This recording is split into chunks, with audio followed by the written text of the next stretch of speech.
غصے کی حالت میں بچے کو سمجھانا ٹھیک کیوں نہیں ہوتا؟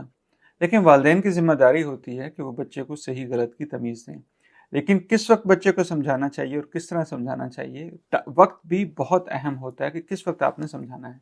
میں نے پہلے ہی بتایا دماغ کے دو حصے ہوتے ہیں، ایک ماتھے کے پیچھے ہوتا ہے کہ جس کا کام، جس کو ہم یوں سمجھ لیں کہ سوچنے اور سمجھنے کی جس میں صلاحیت ہوتی ہے۔ ایک دماغ کا نیچے والا حصہ ہوتا ہے جو کمر کے گردن کے بالکل پیچھے ہے۔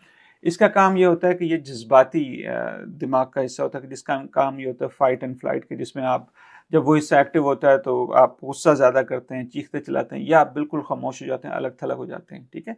تو نارمل حالت میں کیا ہوتا ہے کہ جو اوپر والا حصہ ہوتا ہے اس نے نیچے والے حصے کو کنٹرول کیا ہوا ہوتا ہے۔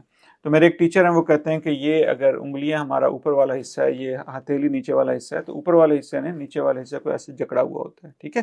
تو جب بچہ غصے میں ہوتا ہے تو نیچے والا جذباتی جو دماغ کا حصہ تو بہت زیادہ کام کر رہا ہوتا ہے، اس میں اتنی زیادہ وہ ایکٹیویٹی ہو رہی ہوتی ہے کہ وہاں آگ سی لگی ہوئی ہوتی ہے، اور بعض دفعہ آگ اتنی شدید ہوتی ہے کہ یہ اس کو ہائی جیک کر لیتی ہے، اور یہ اوپر والا دماغ والا حصہ کہتا ہے کہ یار یہ تو آگ میں خود تو جل رہا ہے، میں خود اپنے آپ کو بچاؤں۔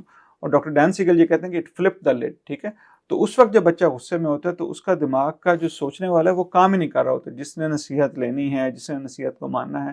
تو اس لیے آپ بالکل اچھی بھی نصیحت کر رہے ہیں، وہ بھی اس کو کام نہیں کر رہی، بلکہ اس سے اور زیادہ بچے کو غصہ آ رہا ہے، اور زیادہ بچے میں چڑچڑاپن پیدا ہو رہا ہے۔ یہ ایسے ہی کہ جیسے آپ آگ میں بس آپ پٹرول اور تیل چھڑکی جا رہے ہوتے ہیں۔